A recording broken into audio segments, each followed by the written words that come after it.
पण आता ट्रान्सप्लांट झाल्यानंतर अशी परिस्थिती की मला सुद्धा वाटतंय की खरंच ट्रान्सप्लांट आहे की नॅचरल हेअर आहेत. एवढे घनदाट आणि नॅचरल केस. बऱ्याच वेळेस असं होतं की सर्जरी झाल्यानंतर मंथली फॉलोअप असतात, पण काही पेशंट परदेशात गेलेले असतील किंवा फॉलोअप होत नसतील. अचानक जेव्हा 10 महिन्यांनी माझ्यासमोर येतात तर मलाच पंचायत पडती की हे माझे जुने पेशंट होते की नव्हते.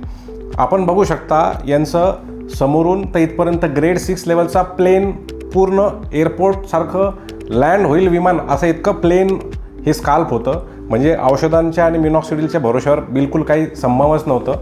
पण आता ट्रान्सप्लांट झाल्यानंतर अशी परिस्थिती की मला सुद्धा वाटतंय की खरंच ट्रान्सप्लांट आहे की नॅचरल हेअर आहेत. एवढे घनदाट आणि नॅचरल केस.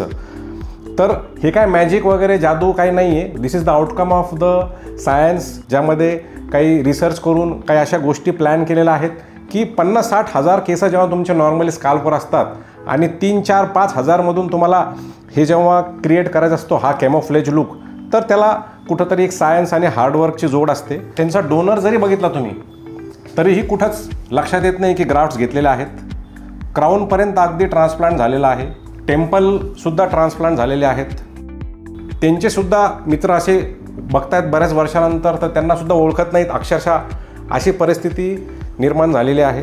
तुम्हालाही असे न्यू रूट्स सर्टिफाईड रिझल्ट्सची अपेक्षा आणि गरज असेल तर नक्कीच DM करा.